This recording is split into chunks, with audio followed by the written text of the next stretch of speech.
내가 이미 들었으니 이 모든 것을 똑똑히 보아라. 내가 인정하지 않겠느냐. 이제 내가 곧 일어날 새 일을 내게 알려줄 터이니 이것은 내가 내게 알려주지 않은 은밀한 일이다. 이것은 이제 내가 창조한 일이다. 옛적에 일어난 것과는 다르다.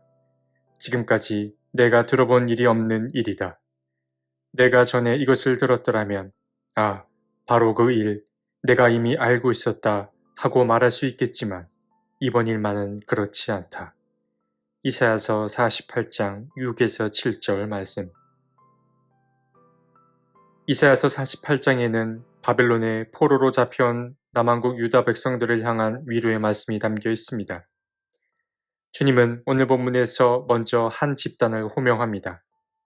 그들은 야곱과 그의 후손들입니다.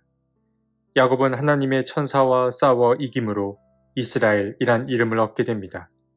그래서 이 이스라엘이라는 말에는 하나님과 겨루어 이겼다라는 그 뜻이 담겨 있습니다.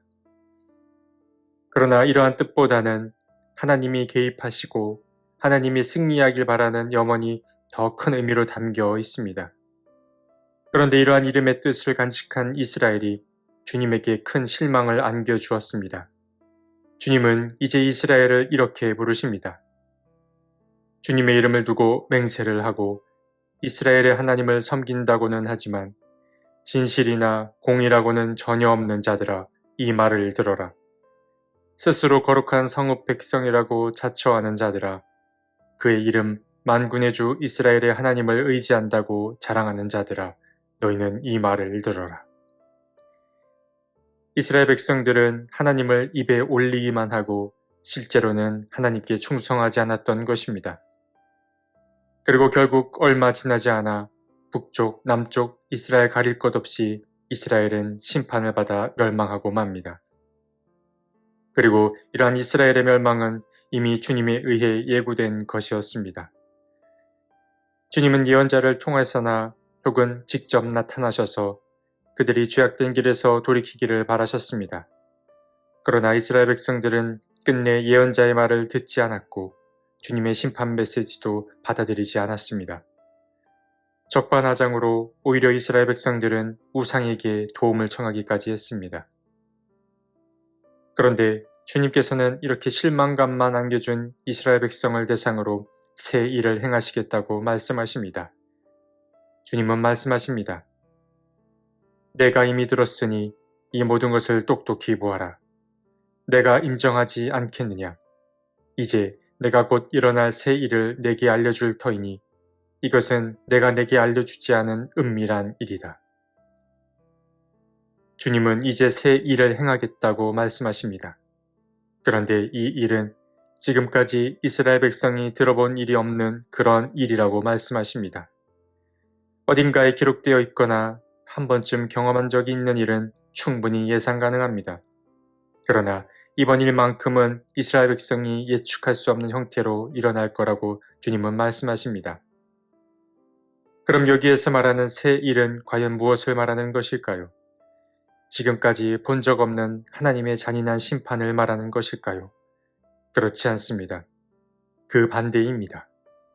주님은 이스라엘 백성을 구원하시겠다고 말씀하고 계신 것입니다.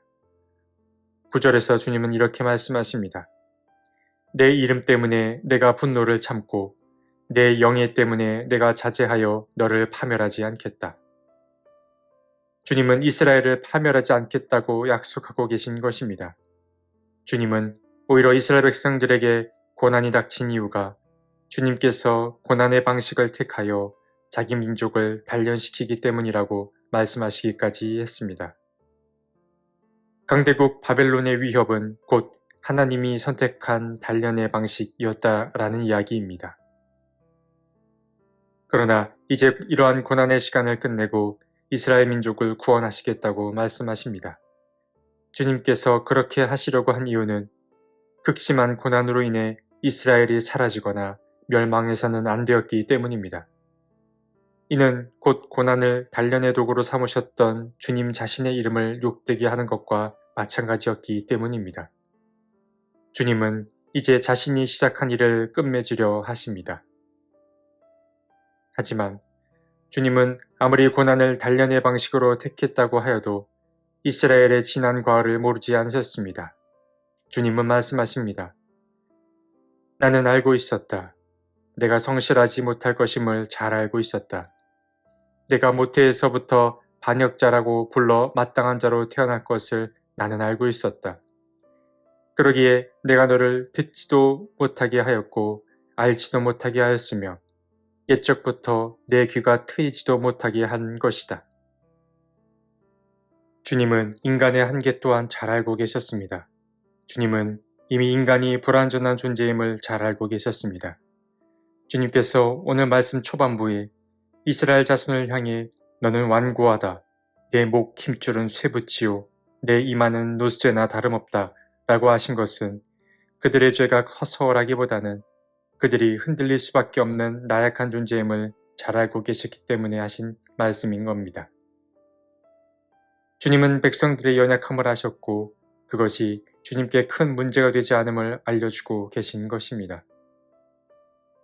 이제 주님은 바빌론으로 인해 고통받는 이스라엘 민족을 구원하시겠다고 말씀하십니다. 그리고 그 구원의 방식으로 한 사람을 택하겠다고 말씀하십니다. 그 한 사람은 바로 페르시아의 왕 고레스입니다. 주님께서 고레스를 통해 일하시겠다는 말씀은 이미 몇 차례 등장한 바가 있습니다. 주님은 고레스를 보시고 너는 내가 세운 목자다. 나의 뜻을 모두 내가 이룰 것이다. 라고 말씀하기도 하셨고 또 나 주가 기름 부어 세운 고레스에게 말한다. 내가 가는 곳마다 한 번 열린 성문은 닫히지 않게 하겠다. 라고 말씀하시며 고레스를 향한 애정을 드러내셨습니다. 그러니까 주님은 페르시아의 왕 고레스를 통하여 이스라엘을 압제하는 그 바벨론을 멸할 계획을 갖고 계신 것입니다. 오늘 말씀의 마지막 문단인 17에서 22절에는 주님께서 보내신 이사야가 이스라엘 민족에게 구원을 선포하는 장면이 등장합니다. 주님께서는 이스라엘 민족이 자신의 명령에 귀를 기울이지 않는 것에 안타까움을 표현하면서도 이에 실망하지 않고 자기 민족을 바벨론의 포로 생활로부터 해방시키실 것을 약속하십니다. 오늘 함께 나눈 이사야서 48장의 중심 메시지는 바벨론의 포로로 잡혀간 남한국 유다 사람들을 대상으로 한 것입니다. 그들은 지난날 주님과 함께했던 평화로운 과거 시절을 뒤로한 채 바벨론에서 포로 생활을 하고 있습니다. 그들은 자신들의 지난 과거를 후회하며 희망 없는 삶을 살고 있었습니다. 그런데 그때 한 예언자가 나타나 해방을 선포한 것입니다. 주님은 예언자 이사야를 보내어 포로 생활 중인 백성들을 위로하고 그들을 곧 해방시켜 줄 것을 약속하십니다. 주님은 이스라엘 백성들의 불순종 때문에 크게 실망하셨지만 사람이 그러하다는 사실을 잘 알고 계셨습니다. 주님은 이제 이스라엘 민족에게 새 일을 행하십니다. 그 일은 포로 생활에서의 해방입니다. 끝없는 어둠의 시간을 보내던 이스라엘 민족에게 한 줄기 빛이 비친 것입니다. 오늘 우리가 본문을 통해 알 수 있던 사실은 크게 두 가지입니다. 먼저 주님은 우리의 약함을 다 헤아리고 계신다라는 사실입니다. 주님은 내가 모태에서 성실하지 못할 것임을 잘 알고 계셨고 또 내가 모태에서부터 반역자라고 불러 마땅한 자로 태어날 것 또한 이미 알고 계셨다라고 말씀하셨습니다. 그리고 오늘 본문을 통해 알 수 있는 두 번째 사실은 주님은 고난을 통하여서 우리를 단련시킨다라는 사실입니다. 사람은 누구나 고난을 좋아하지 않습니다. 가급적 고난이 비껴가길 바랍니다. 고난은 힘들기 때문입니다. 그러나 주님은 고난의 방식을 통하여서 우리를 단련시키고 정련하기도 한다는 사실을 기억하는 게 중요합니다. 그래야만 고난 속에서도 생계를 잃지 않을 수 있기 때문입니다. 주님은 우리의 약함을 다 헤아리고 계십니다. 그렇기에 고난을 당한 우리의 처지도 잘 헤아리실 것입니다. 감사히 받으면 버릴 게 없는 것이 신앙 안에서의 삶입니다. 우리의 지난 삶을 돌아보되 주님이 우리를 향한 새 일을 계획하고 계심을 잊지 않는 저와 여러분이 되었으면 좋겠습니다. 하나님, 우리는 연약합니다. 때로는 그 연약함 때문에 주님을 피하고 싶을 때도 있었습니다. 주님, 우리를 긍휼히 여기시고 우리를 날마다 새롭게 해 주십시오. 그리고 고난이 다가와도 주님이 우리와 동행하고 계심을 믿고 이 고난을 성장의 기계로 삼게 해 주십시오. 아멘.